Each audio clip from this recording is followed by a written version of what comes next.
Hi friends, ജെനീസ് വ്ളോഗിലേക്ക് എല്ലാ കൂട്ടുകാർക്കും സ്വാഗതം. അപ്പോൾ എന്നത്തെ പോലല്ല, ഇന്ന് നമുക്ക് ട്രെൻഡിനൊപ്പം പോകാം. ഇപ്പം ട്രെൻഡിങ് ആയിട്ട് പോകുന്ന ബൺ മാസ്കയും ഇറാനി ചായയുമാണ് ഇന്ന് തയ്യാറാക്കി നോക്കുന്നത്. എല്ലാവരും തയ്യാറാക്കുമ്പോൾ നമുക്കും തയ്യാറാക്കി നോക്കാം. അപ്പോൾ സിമ്പിളാണ്, നല്ല ടേസ്റ്റിയുമായിട്ടുള്ള ബൺ മാസ്കയും ഇറാനി ചായയും ഒരു 10 മിനിറ്റിനുള്ളിൽ നമുക്ക് തയ്യാറാക്കി എടുക്കാവുന്നേ ഉള്ളൂ. അപ്പോൾ നോക്കാം അതെങ്ങനെയാണ് തയ്യാറാക്കുന്നതെന്ന്. അപ്പോൾ എപ്പോഴും പറയുന്നതിന് നിങ്ങൾ ആദ്യമായിട്ടാണ് എൻ്റെ ചാനൽ കാണുന്നതെങ്കിൽ ഒന്ന് സബ്സ്ക്രൈബ് ചെയ്യുക.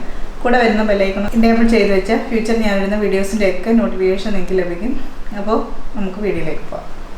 ബണ്ണിനുള്ളിൽ സ്റ്റഫ് ചെയ്തെടുക്കാൻ വേണ്ടി നമുക്കൊരു ക്രീം തയ്യാറാക്കിയെടുക്കാം. അതിനുവേണ്ടി ഞാനൊരു 50 ഗ്രാം ബട്ടർ എടുത്തിട്ടുണ്ട്. 1.5 ടേബിൾ സ്പൂൺ പഞ്ചസാര പൊടിച്ചതാണ്. ഈ ക്രീമിനൊരു കുറച്ചൊന്ന് കട്ടിയിലിരിക്കുക. നമ്മൾ മിൽക്ക് മെയ്ഡൊക്കെ ഒഴിക്കുമ്പോൾ കുറച്ച് ലൂസായിട്ടിരിക്കുക, അതില്ലാതിരിക്കാനാണ് പഞ്ചസാര ചേർക്കുന്നത്. ഇനി ഒരു 1/4 ടീസ്പൂണിൽ താഴെ വാനില എസൻസ്. ഇനി ഏത് എസൻസിൻ്റെ ഫ്ലേവറാണോ ഇഷ്ടമുണ്ട് അത് ചേർക്കാം. ഞാൻ വാനില എടുത്തിട്ടുള്ളൂ. 3 ടേബിൾ സ്പൂൺ മിൽക്ക് മെയ്ഡ് ഇതിലേക്ക് ചേർത്ത് കൊടുക്കുന്നുണ്ട്. അത് ചേർത്തിട്ട് നമുക്ക് ബീറ്റർ വെച്ച് നന്നായിട്ട് ഒന്ന് ബീറ്റ് ചെയ്തെടുക്കാം. ഇങ്ങനെ ചെയ്തെടുക്കുന്നതാണ് നല്ല ഒരു ക്രീമായിട്ട് തന്നെ നമുക്ക് കിട്ടും. കുറച്ച് കട്ടിയൊക്കെയുള്ള നല്ല, നമ്മൾ സ്പൂണ് വെച്ചോ വിസ്ക് വെച്ചൊക്കെ നമുക്ക് ചെയ്യാവുന്നതേ ഉള്ളൂ. പക്ഷെ ബീറ്റർ ഉണ്ടെങ്കിൽ നന്നായിട്ടൊന്ന് ബീറ്റ് ചെയ്തെടുക്കാം. അതുകൊണ്ട് ബീറ്റർ വെച്ച് ഞാൻ നന്നായിട്ട് ഇതൊന്ന് ബീറ്റ് ചെയ്തെടുക്കുകയാണ്.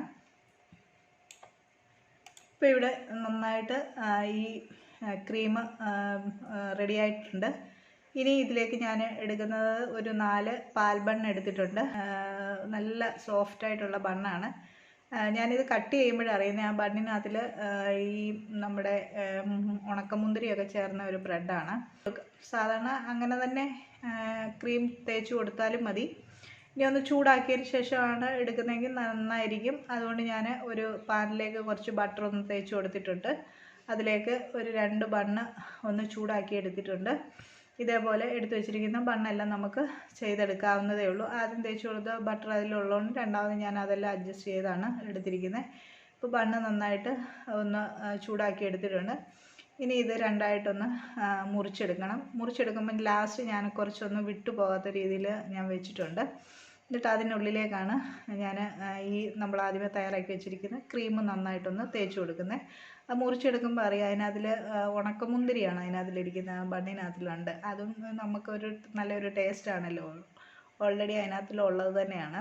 ഇനി അതാകെ മൊത്തം നന്നായിട്ടൊന്ന് തേച്ചെടുത്ത് കഴിയുമ്പോൾ അതിൻ്റെ സൈഡെല്ലാം അതേപോലെ തന്നെ ക്രീം വെച്ചൊന്ന് കവർ ചെയ്തെടുക്കുകയാണ് ചെയ്യുന്നത്. ഇതുപോലെ എല്ലാ ബണ്ണും നമ്മൾ എടുത്തു വെച്ചിരിക്കുന്ന എത്ര ബണ്ണാണോ അത്രയും നമ്മൾ അകത്തും പുറത്ത് ഈ മുറിച്ച ഭാഗത്തും ഒന്ന് നന്നായിട്ട് തേച്ചെടുക്കുകയാണ്. ഇത്രയേ ഉള്ളൂ. നമ്മുടെ സാധാരണ നമ്മൾ ഈ കടയിലൊക്കെ വാങ്ങിക്കുന്ന ക്രീം ബണ്ണില്ലേ, അതിൻ്റെയൊക്കെ ഏകദേശം അതേ ഒരു മോഡൽ തന്നെയാണ്. ടേസ്റ്റും കാര്യങ്ങളുമൊക്കെ അതേപോലെയൊക്കെ തന്നെയാണ് വരുന്നത്. പിന്നെ ട്രെൻഡ് വരുമ്പം നമ്മൾ എന്തായാലും നമ്മൾ ചെയ്ത് നോക്കുമല്ലോ. അപ്പോൾ അങ്ങനെ ട്രെൻഡായിട്ടുള്ളത് കൊണ്ടൊന്ന് ചെയ്ത് നോക്കുന്നതേ ഉള്ളൂ. അപ്പോൾ ഇവിടെ നമ്മുടെ ബണ്ണിവിടെ റെഡി ആയിട്ടുണ്ട്. ഇതേപോലെ എടുത്തു വെച്ചിരിക്കുന്ന ബണ്ണുകളെല്ലാം ഫില്ല് ചെയ്ത് എടുക്കാവുന്നതേ ഉള്ളൂ. അപ്പോൾ ഞാനിത് എടുത്തു വെച്ചിട്ടുണ്ട്. അപ്പോൾ ഇത് ഒപ്പം കഴിക്കാനുള്ള ഒരു ചായയുണ്ട്, അതുകൂടെ നമുക്ക് തയ്യാറാക്കിയെടുക്കാം. അത് സിമ്പിളാണ്. സാധാരണ നമ്മൾ ചായക്ക് വെള്ളം വെച്ച് ഒന്ന് തിളപ്പിച്ചെടുത്തതിന് ശേഷം അതിലേക്ക് ഞാനിവിടെ 2 ഏലക്ക ഒന്ന് പൊട്ടിച്ചിട്ട് കൊടുക്കുന്നുണ്ട്. ഇതിലേക്ക് വേണമെങ്കിൽ ഒരു ചെറിയ കഷ്ണം ഇഞ്ചി കൂടെ ചേർക്കാവുന്നതാണ്, പച്ച ഇഞ്ചി. അത് ചതച്ചോ അരിഞ്ഞോ ചേർക്കാം. ഞാനതിൽ ചേർത്തില്ല. പിന്നെ ഒരു 2 ടേബിൾ സ്പൂൺ പഞ്ചസാര ചേർത്തിട്ടുണ്ട്. 1 ടേബിൾ സ്പൂൺ തേയിലപ്പൊടിയും ചേർത്ത് കൊടുത്തിട്ടുണ്ട്. ഇത് നന്നായിട്ടൊന്ന് തിളപ്പിച്ച് വാങ്ങി വെക്കാം. ഇനി നമുക്ക് പാലൊന്ന് കാച്ചിയെടുക്കണം. അതിനുവേണ്ടി ഞാനൊരു 1.5 കപ്പ് പാൽ വെച്ചിട്ടുണ്ട്. അതിലേക്ക് അത് നന്നായിട്ടൊന്ന് തിളച്ച് വരുമ്പോൾ ഇതിലേക്ക് ഒരു 3 ടേബിൾ സ്പൂൺ മിൽക്ക് മെയ്ഡ് ഞാൻ ചേർത്ത് കൊടുക്കുന്നുണ്ട്. ഈ പാലും ഇതേപോലെ ചെയ്തെടുക്കാം. അത് നന്നായിട്ട് പാലും എല്ലാം തിളച്ച് വന്നു കഴിയുമ്പോൾ നമ്മൾ ആദ്യമേ തയ്യാറാക്കി വെച്ചിരിക്കുന്ന ചായ ഇതിലേക്ക് ഒന്ന് ഒഴിച്ചു കൊടുക്കാം. ഇപ്പോൾ പാലിവിടെ തിളച്ച് വന്നിട്ടുണ്ട്. ഇതിലേക്ക് നമ്മൾ തിളപ്പിച്ച് ആദ്യമേ റെഡിയാക്കി വെച്ചിരിക്കുന്ന ചായ അരിച്ച് ഒഴിച്ചു കൊടുക്കാം. ഇത്രയേ ഉള്ളൂ, സിമ്പിളാണ്, നല്ല ടേസ്റ്റാണ്. ഈ ബണ്ണും ഈ ചായയും കൂടെ കൂട്ടി കഴിക്കാനൊക്കെ ഉണ്ട്. അപ്പം ഇപ്പോൾ ട്രെൻഡിങ് ആയിട്ട് പോകുന്നതാണ്. ഹൈദരാബാദിലാണ് ഇത് ആദ്യമേ ട്രെൻഡായിട്ട് വന്നിരിക്കുന്നത്. ഇപ്പം എല്ലായിടത്തും നമ്മുടെ കേരളത്തിൽ ഇത് ട്രെൻഡിങ് ആയിട്ട് പോകുന്നുണ്ട്. അപ്പോൾ എല്ലാവരും ഒന്ന് ട്രൈ ചെയ്ത് നോക്കുക. വീഡിയോ ഇഷ്ടമാവുന്നുണ്ടെങ്കിൽ ഒന്ന് ലൈക്ക് ചെയ്യാനും ഷെയർ ചെയ്യാനും മറക്കല്ലേ. മറ്റൊരു വീഡിയോയുമായി കാണുമ്പോൾ എല്ലാവർക്കും ഒരു നല്ല ദിവസം ആശംസിക്കുന്നു. Thank you.